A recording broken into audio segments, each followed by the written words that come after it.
Paulo Freire apresenta Saúde é o Tema. Olá, ouvinte das rádios Universitária 99.9 FM e Rádio Paulo Freire. E você que nos acompanha pela transmissão no YouTube ou no streaming na internet. Dores abdominais, diarreia frequente, sangramentos retais, perda de peso e até mesmo aftas são alguns dos sintomas de quem sofre de Crohn ou de retocolite ulcerativa, as principais doenças que inflamam o intestino. Entre os anos de 2012 e 2020, essas doenças aumentaram em 15%. O registro é do SUS e foi publicado pelo jornal The Lancet. Esse aumento reflete o quanto é preciso explicar o assunto para promover uma melhor qualidade de vida para quem convive e para quem conhece. Por isso, no Saúde é o Tema de hoje, vamos conversar sobre doenças inflamatórias do intestino. Este programa é produzido pela Rádio Paulo Freire, em parceria com o projeto de extensão Sintoniza na Saúde, coordenado pela professora Gabriela Moraes. Eu sou Beatriz Santana, estudante de jornalismo da UFPE. Hoje estou acompanhada do estudante de medicina, José Renato Vaz. José, seja muito bem-vindo. Oi, bom dia. Eu sou José Renato, estudante de medicina e membro do projeto de extensão Sintoniza na Saúde. José, muito obrigada. Ele que vai dividir a bancada comigo hoje. E nesta edição do Saúde é o Tema sobre doenças inflamatórias intestinais, vamos conversar com um médico, gastroenterologista, pesquisador do Centro de Pesquisas Plátano e professor da UFPE, Carlos Brito. Carlos, seja muito bem-vindo. Obrigada por dividir esse momento com a gente. Eu que agradeço o convite e é um prazer estar aqui na Rádio Paulo Freire. Carlos, primeiramente, eu quero começar iniciando do básico, né? O que são essas doenças inflamatórias intestinais? A doença inflamatória intestinal ela é dividida em duas doenças, né? Uma é retocolite ulcerativa e a doença de Crohn. São doenças que levam à inflamação do intestino, pelo próprio nome diz, e leva a diferentes sintomas, né? Que vão desde a dor, da diarreia, perda de peso, mas além das formas simples, ela pode ter complicações se não tratadas adequadamente ou diagnosticadas precocemente. Entendi. Eu queria saber quais são os principais sintomas das doenças inflamatórias intestinais, professor. Apesar de serem duas doenças que estão sob esse guarda-chuva da doença inflamatória intestinal, ela tem algumas características diferentes. Algumas são semelhantes, todas elas, tanto a retocolite como a doença de Crohn, pode levar a diarreia como sintoma, a dor abdominal, a sensação às vezes de perda de peso, pode ter sensação de falta de apetite e pode sentir alterações dos exames laboratoriais. Surgir uma anemia e os sintomas relacionados à anemia e, eventualmente, algumas outras formas podem ter complicações. A doença de Crohn, no caso da retocolite, ela atinge só o intestino grosso, que é aquela parte final do intestino. Na doença de Crohn, a inflamação pode acometer da boca até o reto. Então, pode ser boca, estômago, o intestino delgado, que é o mais longo, né, que a gente tem, depois o intestino grosso. Aí, na doença de Crohn, além desses sintomas, ele pode levar a uma inflamação tão importante que pode reduzir, estreitar o intestino, levando à prisão de ventre, ao contrário da diarreia, uma obstrução do intestino e às vezes até uma perfuração, precisando até de cirurgia de urgência, ou a formação do que a gente chama de fístulas. Fístulas é como se fossem pequenos canais que se formam entre o intestino, com a pele, né, perto da região das nádegas. Então, essa é a doença de Crohn, que tem algumas complicações a mais do que a retocolite ulcerativa, mas todas duas, quando não tratada adequadamente, pode ter complicações sim. Carlos, você pontuou que tem sintomas bem semelhantes. Existem sintomas que são bem característicos e que diferenciam uma da outra? Para contextualizar a gente? Talvez sim. Talvez a doença de Crohn, ela pode atingir o intestino grosso. Quando ela tem o intestino grosso, ela é semelhante à retocolite, né? Diarreia, com muco, com sangue. Porque a diarreia, por várias causas, é comum. Até distúrbio de funcionamento do intestino. Mas quando aparece sangue e muco, isso são chamados sinais de alarme. Quando aparece a falta de apetite, a perda de peso, são sinais de alarme que é comum a todas as duas. Mas a doença de Crohn, realmente, às vezes, por ser do intestino delgado também, do fino, além do grosso, ela pode dar outros sintomas. E o que diferencia, às vezes, pode ser uma prisão de ventre, por conta do estreitamento que esses pacientes têm. E, principalmente, o aparecimento dessas fístulas. As fístulas é muito frequente, as fístulas aparecerem e chamarem a atenção para o diagnóstico desse de Crohn, que são pequenos canaizinhos que eliminam um pouco de secreção, de muco, de pus, que pode aparecer na região próximo à nádega, próximo ao ânus, e essa é uma característica também da doença de Crohn. E a doença de Crohn pode levar a uma perda de peso também mais intensa, porque ela deixa de absorver alguns alimentos se ela cometer o intestino delgado, por exemplo. Um destaque para a doença de Crohn, eu queria saber se os sintomas eles são exclusivamente intestinais, doutor. Não, isso é importante, Beatriz, porque as pessoas acham que a doença inflamatória intestinal tem sintomas só ligados ao intestino. Ela pode ter também os sintomas chamados extraintestinais. Então, em paralelo, alguns pacientes, inclusive, essas manifestações chamadas extraintestinais, fora do intestino, elas podem até anteceder o diagnóstico da doença inflamatória. Então, pode ser lesões que vão desde as articulações, as pessoas terem dor na coluna, inflamação da coluna, ter dificuldade quando vai dormir, a dor aumenta, acorda entrevado. Isso pode acometer as articulações também. Até 30%, 40% dos pacientes podem ter dores articulares. Pode ter acometimento da pele também, que são algumas lesões na pele, que parece um impinge, quem é do interior, que é umas lesõezinhas bem elevadas, vermelhas, que pode acontecer a pele. Pode inflamar os olhos. Os olhos ficam vermelhos, mas se não tratado, até cegueira pode levar essa inflamação dos olhos, se não diagnosticado adequadamente. Fica de alerta, né? Então, tem várias outras manifestações que podem acometer. Talvez essas sejam as 3 mais frequentes que a gente deve ficar atento. Professor, desde 2010, maio tem sido colorido de roxo pelo mês de campanha de conscientização das doenças inflamatórias intestinais. Qual que é a importância de um mês dedicado a essa temática? É extremamente importante porque essa doença, há uma década atrás, tem mostrado que era uma doença infrequente, era considerada uma doença rara. Hoje os números aumentaram. Nós temos aqui na Universidade Federal de Pernambuco publicações de artigos científicos que mostram que na última década o aumento foi expressivo. E a literatura já mostra que são 100 casos por 100 mil habitantes, ou seja, mais frequente do que muitas doenças que a gente considera mais frequentes, né? De fato, a gente precisa desmistificar isso e muitas vezes o diagnóstico também é difícil. Tem levado a retardo diagnóstico. Nessa última publicação que fizemos em 2024, o tempo entre o início dos sintomas ao diagnóstico da retocolite caiu nessa última década, mas é de 1 ano. E para a doença de Crohn leva 2 anos você com sintoma para que seja feito o diagnóstico. Então, mostrando que a gente precisa difundir, capilarizar essa informação, não só para o leigo, que precisa estar atento aos sintomas, como também para os profissionais de saúde que precisam estar atentos a esse diagnóstico.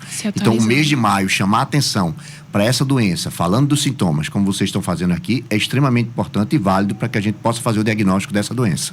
Doutor, quero fazer um destaque para a frequência e perguntar com que idade, geralmente, os primeiros sintomas da doença inflamatória intestinal começam a se manifestar. Quero ser mais incisiva e perguntar se essa doença é mais comum em pessoas mais velhas. Pode ser verdade isso? Não, a verdade é a faixa etária, e aí dados não só do mundo, mas o nosso corresponde ao dado da literatura. Nessa última estudo que nós tivemos em torno de 600 pacientes avaliados aqui no ambulatório do Hospital das Clínicas, na verdade envolveu um estudo multicêntrico, mas a grande parte dos pacientes daqui, a faixa etária foi exatamente no adulto jovem, entre 20 e 40 anos. Mas a faixa etária hoje, inclusive crianças têm feito diagnóstico em idades mais precoces, com 1 ano, 2 anos, já tem tido diagnóstico de doença inflamatória. E tem um segundo pico, realmente, acima de 60 anos de idade, que a literatura descreve, que de fato a gente tem encontrado alguns pacientes fazendo o diagnóstico de forma mais tardia. Mas, sem dúvida, a faixa etária mais frequente é a faixa etária de 20 a 40 anos, que é uma população economicamente ativa e, além de alterar bastante a qualidade de vida, se não tratado, porque tratado, isso muda o cenário completamente, também impacta do ponto de vista econômico e de saúde pública. Com certeza.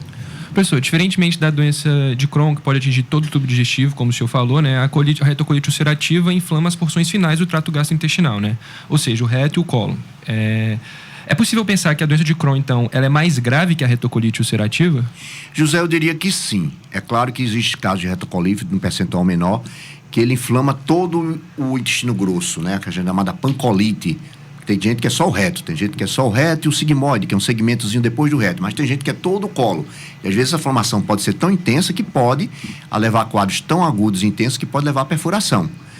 Claro, mas a doença de Crohn, ela tem um outro aspecto, que além dessa inflamação, como ela atinge toda a parede, a espessura da parede, ela pode levar a estreitamentos, necessitando às vezes de cirurgia, de ressecção de parte do intestino, e essas fístulas que são bastante sintomáticas. A gente pode dizer que a doença tem um caráter evolutivo de uma intensidade maior quando comparado com a retocolite, mas todas as duas é preocupação. Inclusive uma retocolite não tratada, uma doença de colo não tratada, também pode predispor pela inflamação ao câncer. Isso. Então, essa é uma preocupação também que a gente tem que fazer e deve ser feito o diagnóstico diferencial, ou seja, sempre que alguém aparece com sintoma de diarreia, a gente vai pensar só em doença inflamatória, a gente tem que pensar nas outras doenças que também são comuns, inclusive pensando na prevenção de câncer também. Então, doutor, não tem como não perguntar, né? Quais são as principais causas para as doenças inflamatórias intestinais? Hoje a gente, inclusive antigamente, curiosamente, a gente chamava retocolite ulcerativa idiopática. A gente tirou a palavra idiopática. A gente usa a colite ulcerativa. Aqui a gente ainda usa retocolite ulcerativa. Porque a gente sabe que, apesar de não ter um fator único, ela é multifatorial. Existe um componente, vamos dizer assim, de genético, onde você tem uma predisposição lá no seu gene de desenvolver a doença. Mas muitas vezes esses genes ficam calados, quietos. E a gente tem fatores desencadeantes, gatilhos, que pode ser uma infecção Hoje se discute se talvez a mudança de hábitos alimentares pode ser gatilho para essa predisposição que você tenha prévio. Só referindo que, apesar de eu dizer que é genética, essa transmissão para os familiares não é como diabetes, como hipertensão. Às vezes você só tem uma história, na nossa casuística, 8% dos pacientes tinham uma história familiar de um outro parente que tinha doença inflamatória, ou seja, 92% não vai ter história familiar, mas tem um componente genético, que são esses os gatilhos. Qual seria a explicação para esse aumento de casos na última década? Provavelmente pelo crescimento, a urbanização, o crescimento econômico faz com que você crie mau hábitos, como o sedentarismo, a própria obesidade, os alimentos de conserva, os enlatados. Se discute que esse seja um motivo para que aumente a frequência da doença, sejam gatilhos para uma predisposição que já existia, que estava lá caladinha. Isso. E diante desse estímulo, o gene lá começa a produzir uma quantidade grande de inflamação, e essa inflamação, ele reconhece o intestino como estranho. É como se o sistema imune passasse a ficar meio desequilibrado e começa a não reconhecer o intestino, e produz grandes inflamações. Por isso que a gente diz que é uma doença imunomediada. A gente não usa mais o termo autoimune. Imunomediada porque o organismo desencadeia uma agressão sem sentido, uma inflamação para aquele intestino que foi reconhecido como não sendo dele. Então essa é a causa, são causas multifatoriais. Professor, desde 1989, o que conhecem como teoria da higiene tenta provar que viver em um mundo quanto mais asséptico, ou seja, mais preocupado com limpeza, em que crianças brincam menos na rua ou com animais e os alimentos são melhores armazenados, tem uma tendência maior para desenvolver as doenças imunológicas. Essa teoria também pode explicar o aumento dos casos das doenças inflamatórias intestinais? Pode, a gente não consegue afirmar com certeza, mas essa teoria da higiene, sim. A gente sabe que esses estímulos, eles são necessários para que o organismo se adapte e passe a conviver e não dá uma resposta inadequada, de repente, para uma infecção nova. Isso é um fato. E outros fatores estão envolvidos a isso. Por exemplo, a história do parto normal, mostra que tem benefícios, mais do que o parto cesáreo, porque aquela passagem no canal do parto, entrando em contato com aquela biótica, né, com aquela microbiologia dali normal, ajuda também nessa maturidade imunológica. Então são vários fatores.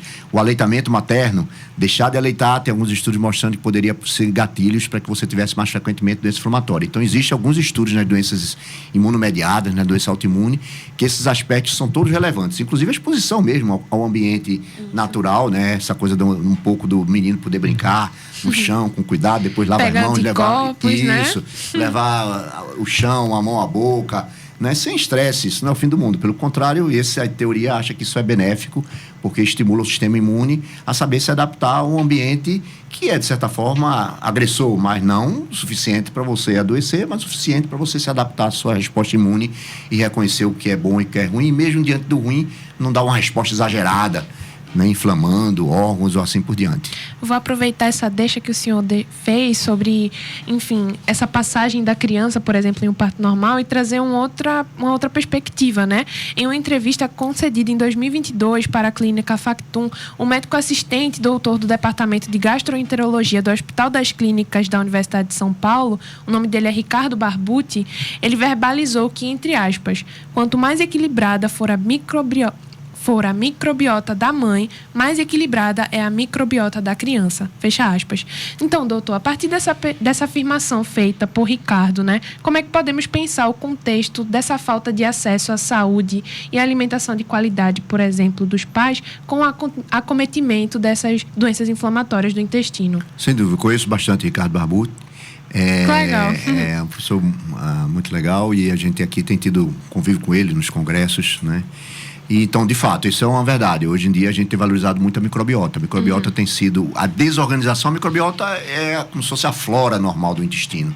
E ela tem que ter um equilíbrio de número de bactérias. São milhões, trilhões de bactérias, e tem que andar em equilíbrio. E esse equilíbrio faz com que realmente não desencadeie essa resposta imunomediada, autoimune, se ela está em equilíbrio. E o que é que faz desequilibrar é exatamente isso.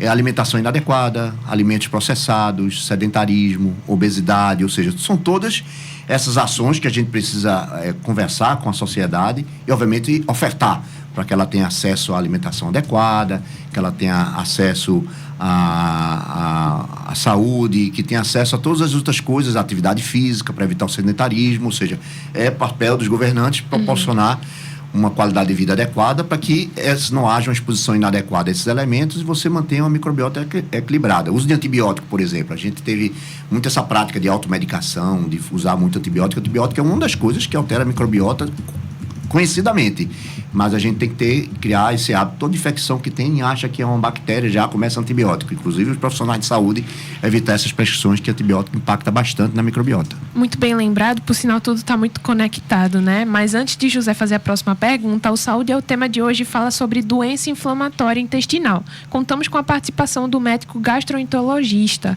e professor da UFPE, Carlos Brito. Pessoal, as doenças inflamatórias do intestino podem coexistir ou tornar uma pessoa com mais chance de desenvolver outras doenças? Pode sim, José. Uma é o primeiro, como comentávamos anteriormente, ou seja, há uma predisposição a outras doenças reumatológicas. Quando eu falei das queixas articulares, inclusive existe a associação dos pacientes desenvolverem doenças reumatológicas, como a espondilite anquilosante, que é uma doença que inflama a coluna, que pode levar a estreitamento. Então, se não tratada adequadamente, pode ter essas complicações dessas outras manifestações. E, é claro, uma inflamação lá no intestino, persistentemente, todo dia inflamando, agredindo, predispõe, por exemplo, ao risco de câncer de intestino. Claro, a doença controlada, não, aí não vai ter inflamação. Mas toda vez que eu estou agredindo lá o intestino, eu aumento a probabilidade de câncer quando comparado com a população geral. Então, essa doença não tratada adequadamente pode levar às complicações, às vezes complicações graves, sim, e outras doenças, como a doença reumatológica, a doença ocular, como eu falei, a uveíte. Então, ela tem uma predisposição para outras doenças também que a gente tem que andar em conjunto. Doutor, o senhor destacou algumas doenças, agora eu quero trazer outra. A partir de uma pesquisa publicada em 2024 pela revista Gut, especializada em gastroenterologia e hepatologia, levantou que pacientes com doença inflamatória intestinal têm um risco aumentado de desenvolver demência, em particular Alzheimer, né? Então, eu quero ser incisivo e perguntar direto por quê, né? Isso pode ser uma verdade? Não, eu acho que a gente tem que ter muito cuidado, né? Apesar de ser publicado numa revista importante, de impacto, a gente tem que ter cuidado com complicações únicas.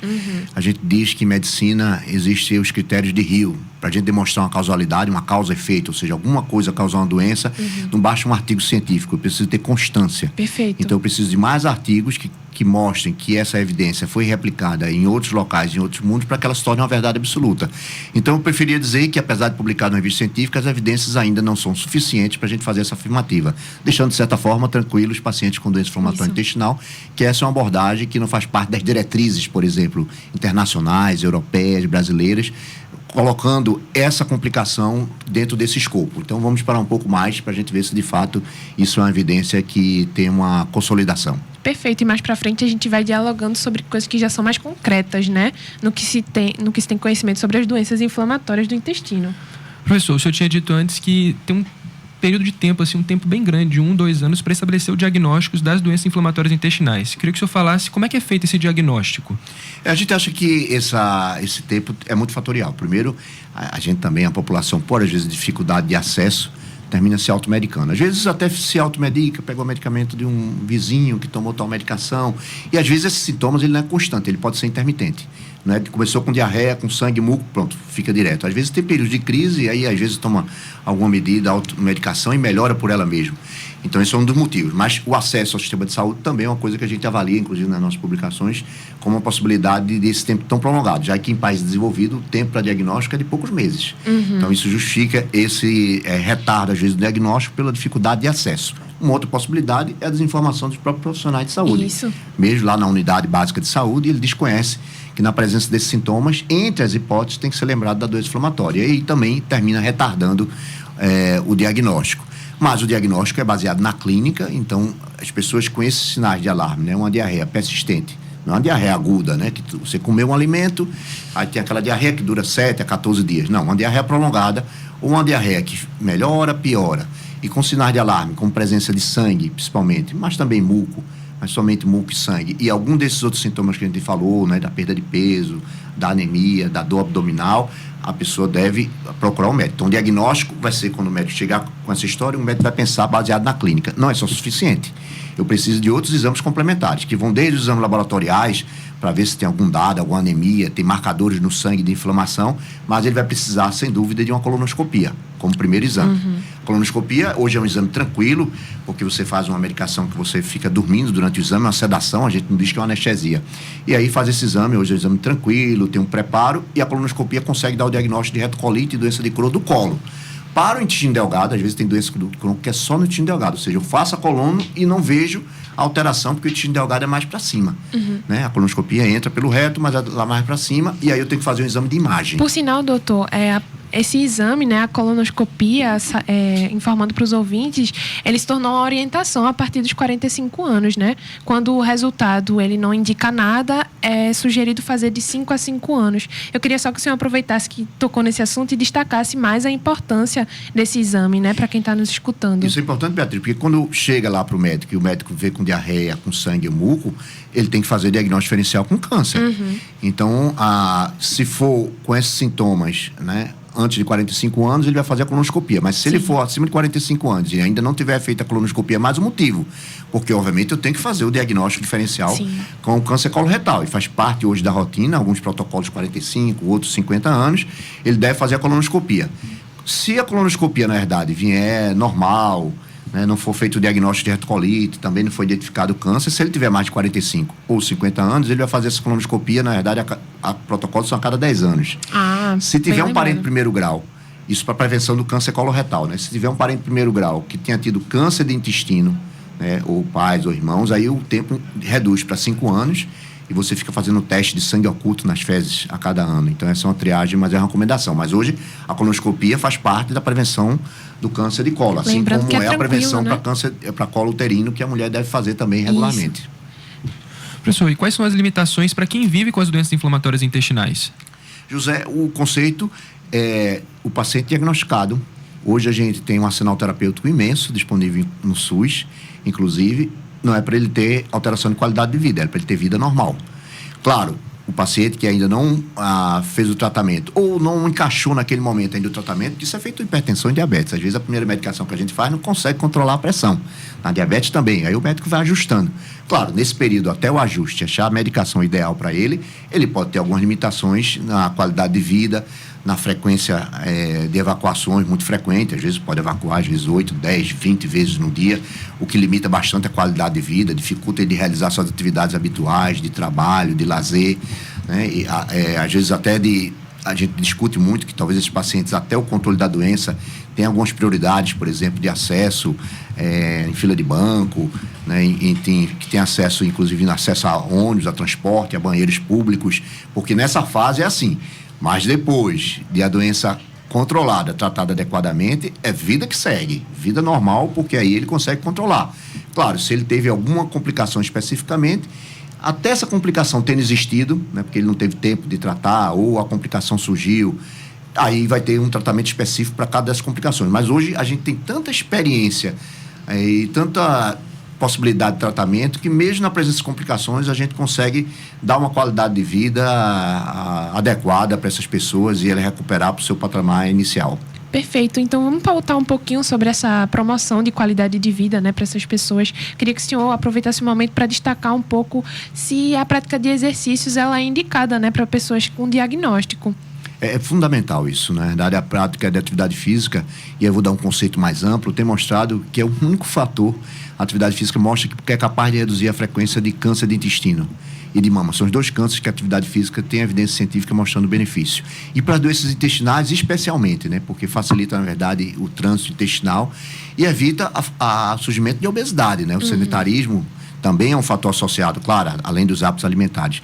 E a gente fez uma publicação também em 2023, 2024, em que a gente avaliou os pacientes com doença inflamatória. Então, o senso comum era que os pacientes eram desnutridos porque tinham doença inflamatória. Não, nós encontramos que mais de 52% dos nossos pacientes dessa casuística eram pacientes com sobrepeso ou obesidade.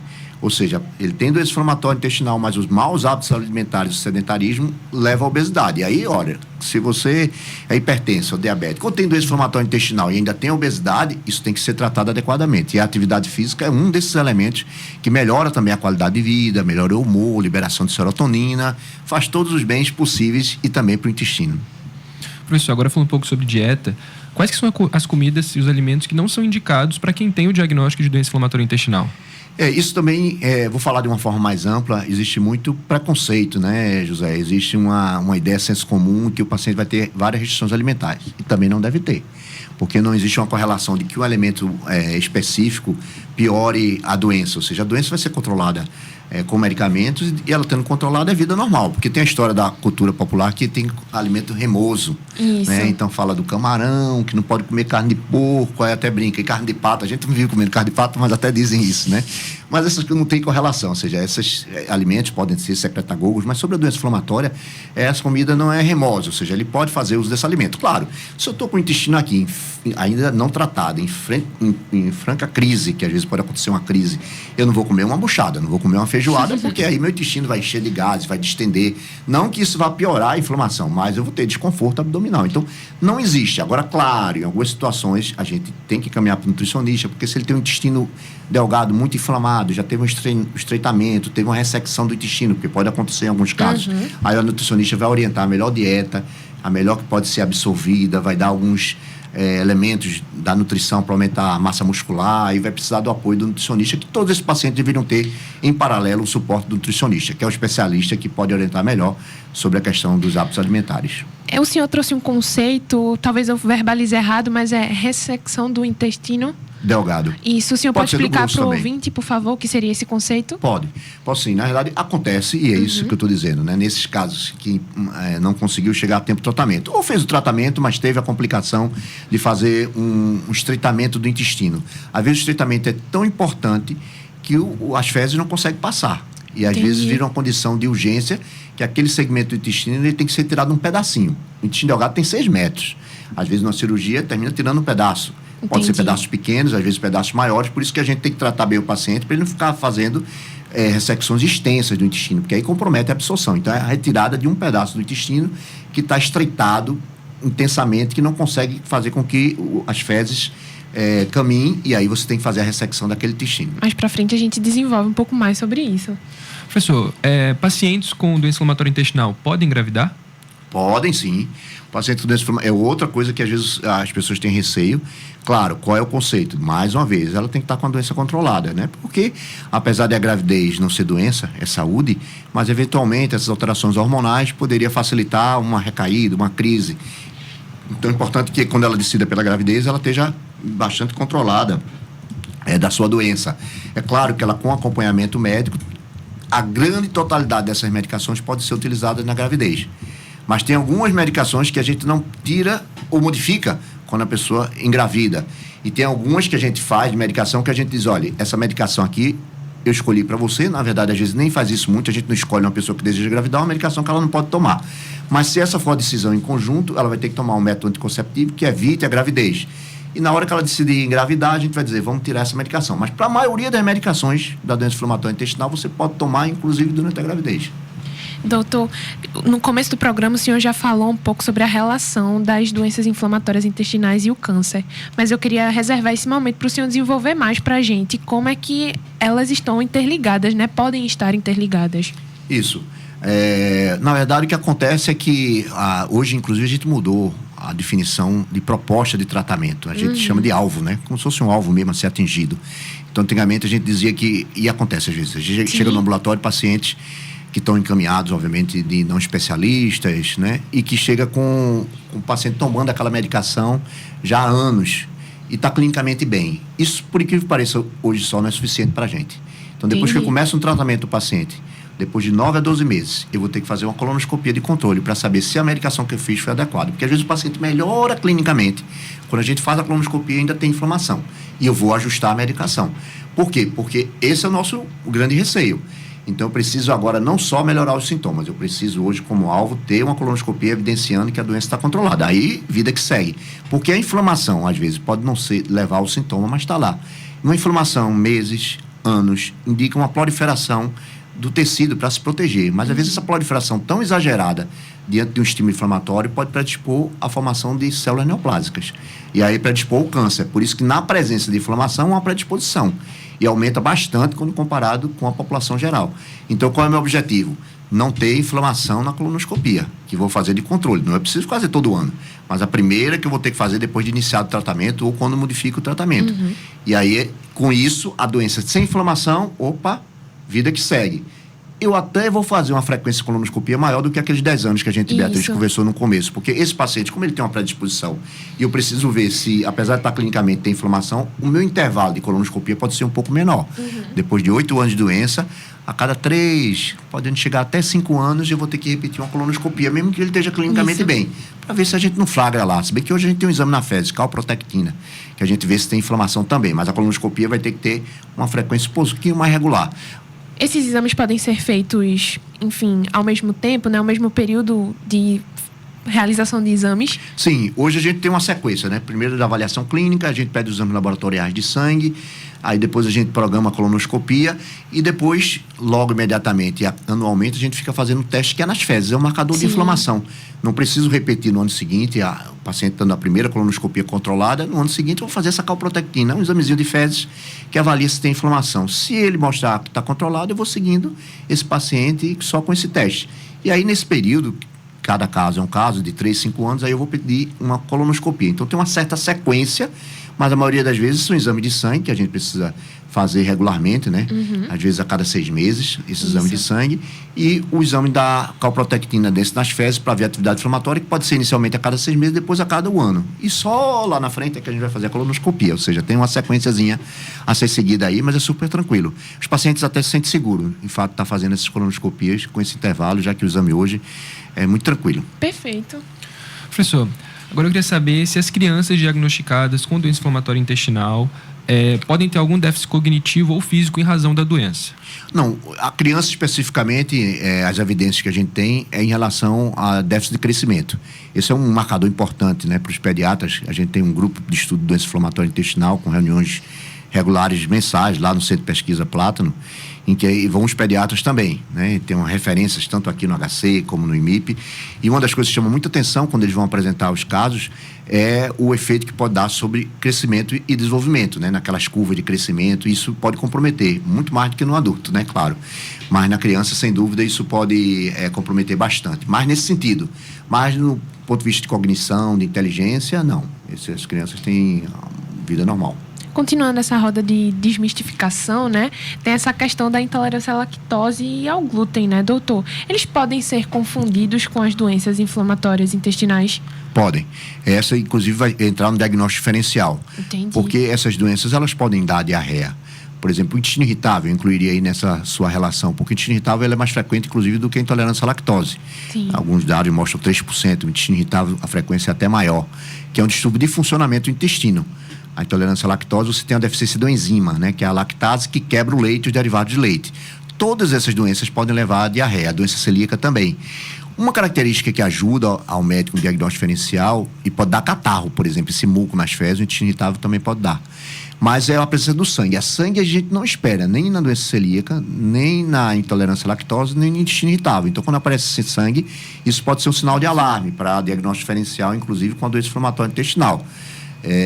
Mas essas doenças, diarreia crônica, está no diagnóstico diferencial. Essas, Beatriz, que você pontuou, e aí incluir o intestino irritável, são as mais frequentes que a gente deve fazer diagnóstico diferencial. Claro, sem esquecer parasitose não tratada, que é comum no meio da gente, a gente sempre recomenda antes dessas outras hipóteses, também pensar na parasitose, que pode ser causa, às vezes, de crise de diarreia que vão e vêm. Professor, todo paciente com Crohn vai precisar usar aquela bolsa que armazena as fezes, a chamada bolsa de colostomia ou ilostomia, a depender do local do trato do intestino, assim? Vai precisar utilizar aquela bolsa? Não, José, essa é a complicação bastante infrequente, né? Apesar de a gente hoje ter uma abordagem muito tranquila em relação à colostomia, ilostomia, o que é isso? Na verdade, o paciente, às vezes, acontece aquela situação de urgência em que ele precisou tirar uma ressecção do intestino porque ele estava tão inflamado que ele fez uma obstrução, fez um quadro agudo, precisou ir para uma cirurgia de urgência. E aí, o que é que o cirurgião faz? Ele tira aquele segmento doente, mas como está muito inflamado ali, em vez dele ligar de novo uma parte do intestino com o outro, depois de que ele tirou o do meio, isso poderia levar a uma perda de extravasamento de fezes, aquelas feridas cirúrgicas abrir. Então, o que ele faz? Ele pega esse intestino, bota aqui na parte do abdômen, exterioriza e bota uma bolsinha até ele programar a religação, vamos usar esse termo, né, para o leigo entender, a religação do intestino, e aí ele leva um tempo. Então, aquela bolsa ela pode ser temporária, mais raramente ainda, em algumas situações pode ser definitiva, mas isso mais raro ainda para algumas situações específicas. Mas hoje, inclusive, existe grupos, especificamente, especialistas que orientam como lidar com aquela bolsa, porque hoje é muito tranquilo. Pois né? é, e como é que a gente pode desconstruir, né, a ideia de que o uso da bolsa necessariamente precisa ser, entre aspas, um bicho de 7 cabeças, né? Isso.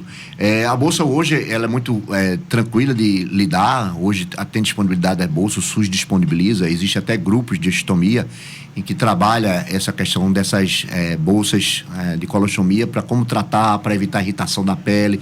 Tem todo um tratamento disso. Inclusive, a gente já teve pacientes que tinham submetido, né, nesses casos mais infrequentes, a várias cirurgias em que ele fez a opção, não queria resistência de fazer a reconstrução do intestino. Ele queria ficar com colostomia porque ele tinha se adaptado e estava com receio de novas cirurgias. Mostrando que é possível, sim, se adaptar a essas bolsas de colostomia. E hoje tem grupos, inclusive, treinados para orientar como lidar com essa bolsa de colostomia, inclusive com suporte psicológico também, que os pacientes com doença inflamatória e qualquer outro grupo de pacientes que tem doença mais prolongada, vale a pena ter, sem dúvida. Pois é, o Saúde é o tema de hoje, fala sobre as doenças inflamatórias intestinais. E contamos com a participação do médico gastroenterologista e professor da UFPE, Carlos Brito. Professor, o senhor tinha dito sobre essa questão da colostomia.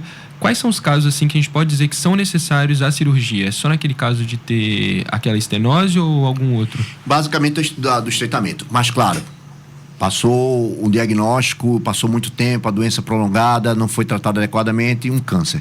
Também o câncer é outra causa hoje de você botar aquela estomia, né? Então, você faz, às vezes, a ressecção daquele câncer num paciente com doença inflamatória, também é um motivo de você deixar a bolsa, nesse caso temporária, dependendo da localização onde foi feita a cirurgia, e fazer depois a reconstrução, né? E em vários poucos casos, você pode ter uma bolsa definitiva, né, quando não há possibilidade de fazer a reconstrução. Mas esses são os casos mais frequentes, mais raros.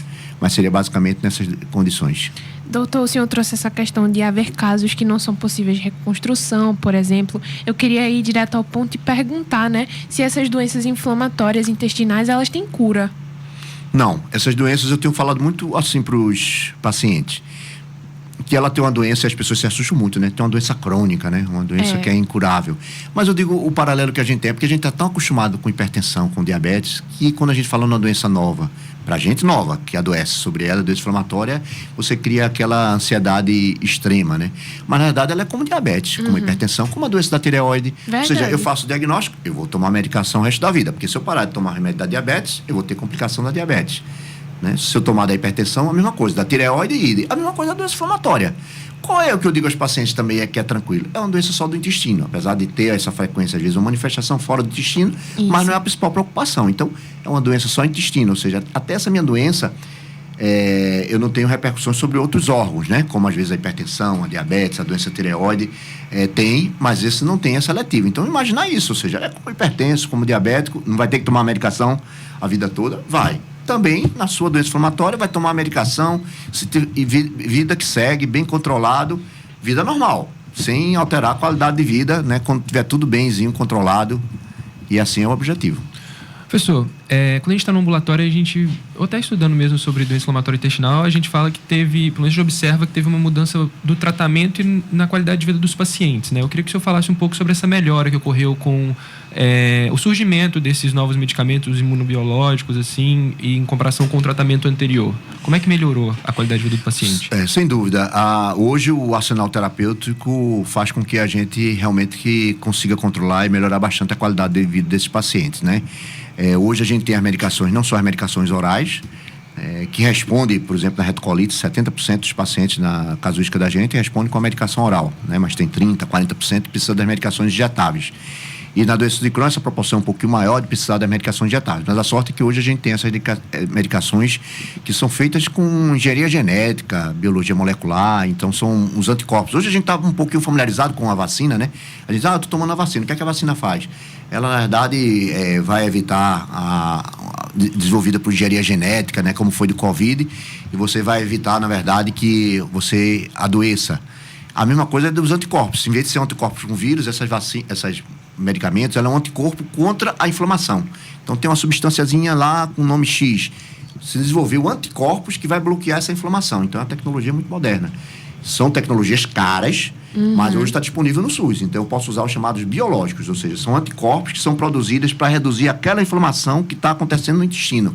Em vez de ser o tiro do canhão, do corticoide, a gente não usa corticoide para tratamento de manutenção, só para tirar da crise. Mas o corticoide é um tiro de canhão em que você pega várias células da imunidade e aí predispõe a risco de infecção, o acne na pele, sobre o osso, sobre catarata. Não, aí desenvolveram essas medicações que elas vão direto no alvo lá. E esse foi um grande benefício, ou seja, as pessoas continuavam com sintoma, com diarreia, 8, 10 episódios, com o intestino estreitado, né, com risco de complicações. Essas medicações modificaram a história de vida e as pessoas voltam a realizar suas atividades habituais com a doença controlada. E a vantagem é que a gente tem várias medicações. Como eu disse inicialmente, às vezes uma medicação não responde, eu troco para outra, é ter paciência. Como acontece com hipertensão e diabetes, a gente termina achando a medicação. E o remédio da que é tireoide ideal. também, né? Que os pacientes costumam ter... Não é indicada a mudança, porém tem que ver a questão da adaptação do próprio paciente, né? E os ajustes, isso é muito frequente. No hipotireoidismo, a gente, por exemplo, vai ajustando a medicação, às vezes aumenta, às vezes diminui. Isso. É a mesma coisa na doença inflamatória intestinal. Às vezes a gente, naquela primeira medicação, não consegue, o paciente fica desanimado, mas a gente já explica desde o início que é assim. E dá o exemplo, inclusive, dessas outras doenças para dizer que a gente vai ajustar, vai achar a medicação ideal para ele. E acontece alguns casos que já falharam várias medicações e ficam desanimados, aí a notícia boa é que o número de moléculas é impressionante. Eu acho que esse ano a gente já teve pelo menos 3 moléculas novas liberadas no SUS que a gente não tinha. Ou seja, a cada dia tem surgido mais e a frequência é muito grande de novas moléculas surgindo, né? Já tem pelo menos 4 ou 5 que vão entrar no próximo ano também. Então, o arsenal terapêutico está ampliando muito quando comparado com há 2 décadas atrás, em que a gente não tem essa facilidade toda, nem tantos estudos nessa área. Perfeito. Professor, pelo que o senhor falou, os medicamentos novos, então, eles têm um grande grau de tecnologia empregada neles. Como é que funciona a relação de custos desses medicamentos? Eles são muito caros e como é que um paciente que é de baixa renda consegue ter acesso para esses medicamentos de alta qualidade, de alto nível assim, de tecnologia? Hoje está coberto pelo SUS, mas são realmente medicamentos de custos muito elevados, né? Com tratamentos que podem chegar a 200 mil reais por ano.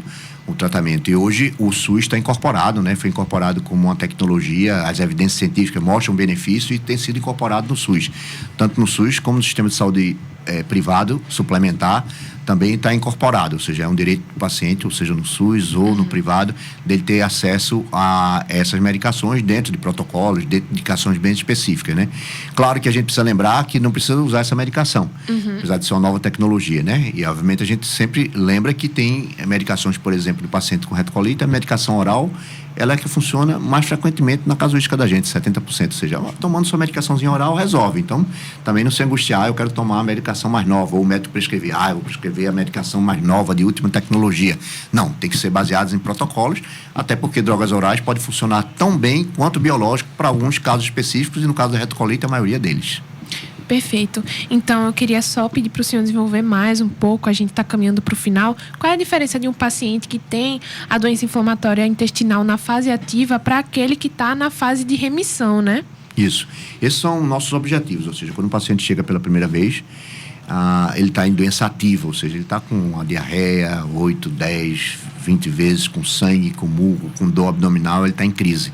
Então, nosso objetivo é tirar ele da crise, ele entrar em remissão. A gente chama de entrar em remissão, é quando ele entra controlado clinicamente a doença e também com aquele exame de colonoscopia depois de 9 a 12 meses. Ou seja, eu vou dizer que ele entrou em remissão clínica e o meu objetivo é logo ali nas 3, 4 semanas, 8 semanas, ele entra em remissão clínica, que é o importante para ele se sentir bem, né, já melhorar a qualidade de vida, mas depois eu vou precisar que ele entre em remissão endoscópica. Eu vou precisar 9 meses, 12 meses que ele faça colonoscopia para ele não ter nenhum risco de complicação, como a gente já conversou aqui.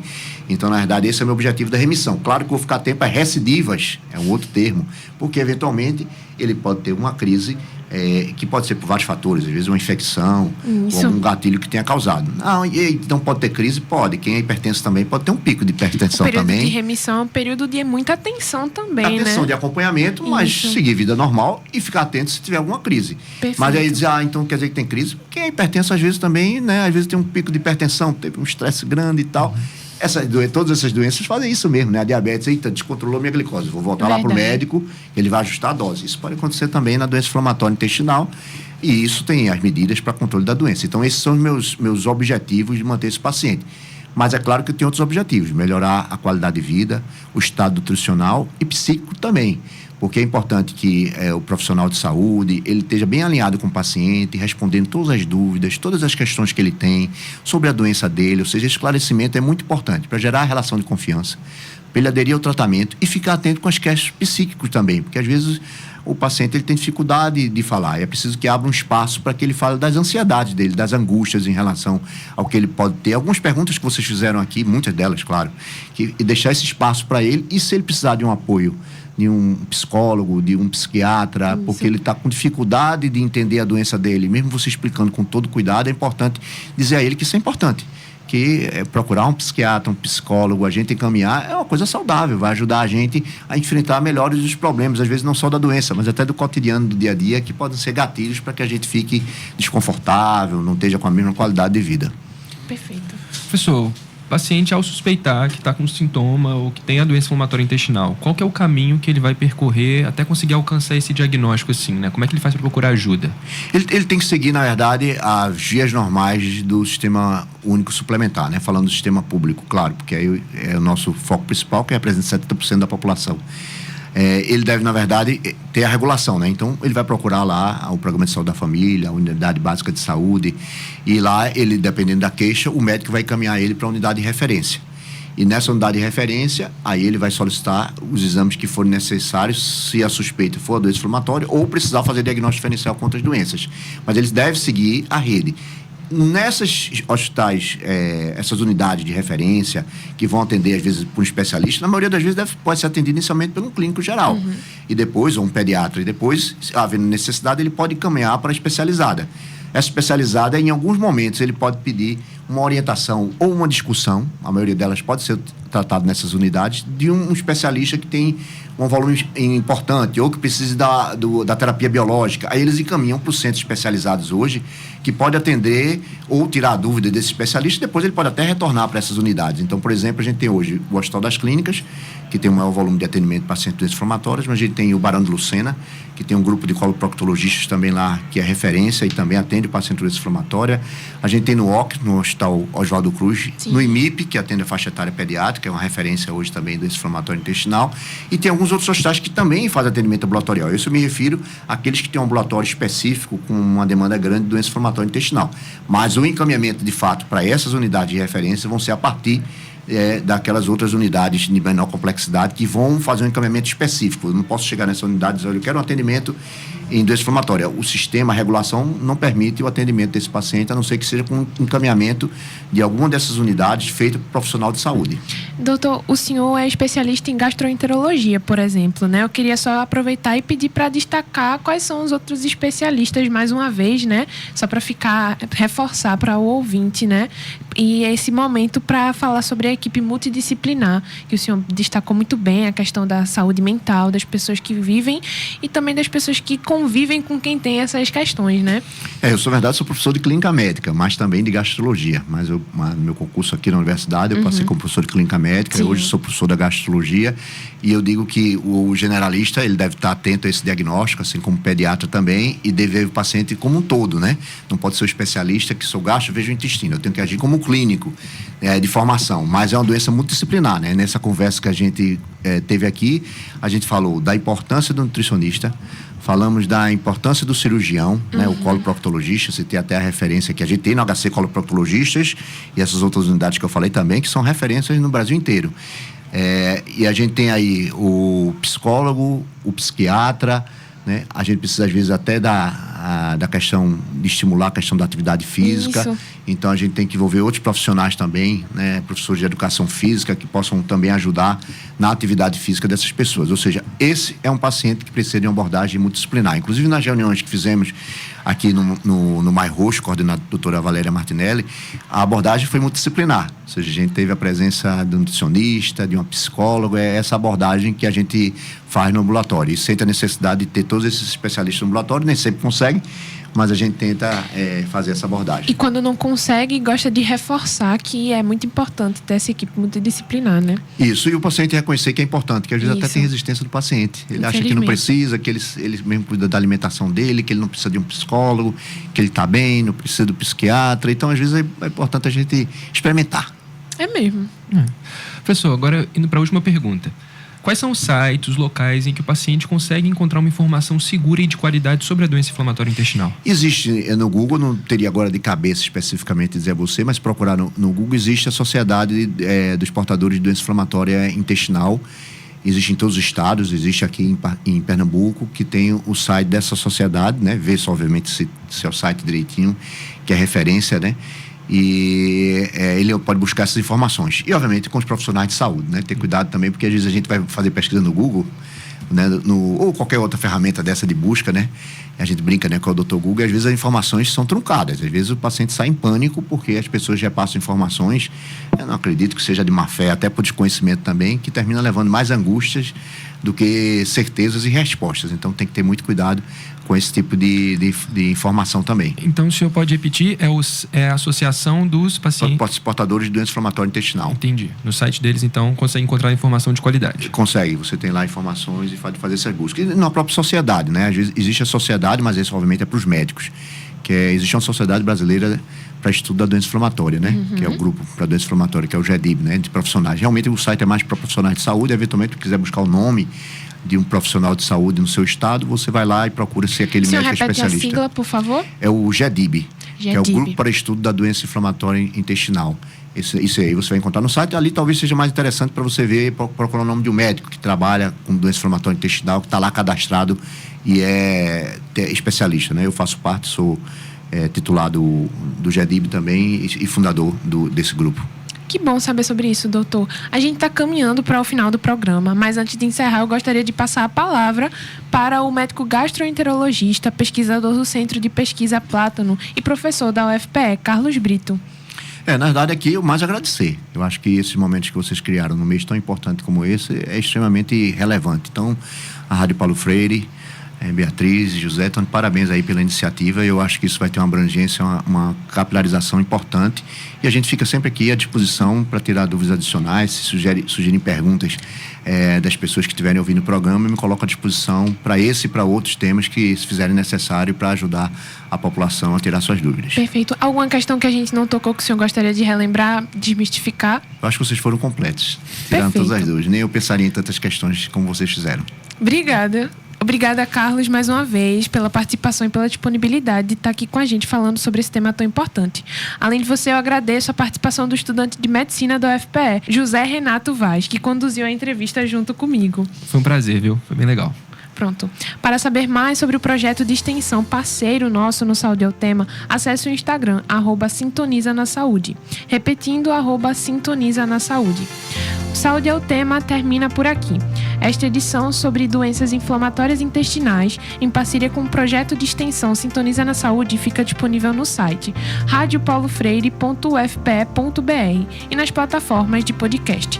A produção e o roteiro deste programa foram do estudante de medicina da UFPE, José Renato Vaz, e da estudante de jornalismo também da UFPE, eu, Beatriz Santana, sob orientação das professoras Gabriela Moraes, Bernadette Pérez e Paula Reis. Na operação de áudio, Tarcísio Camelo. No streaming do YouTube, Clara Oliveira, sob a supervisão dos técnicos da Rádio Paulo Freire, Igor Cabral e Catarina Apolônio. Edição de podcast, eu, Beatriz Santana. E é isso, pessoal. Tchau, tchau. E até o próximo Saúde é o Tema.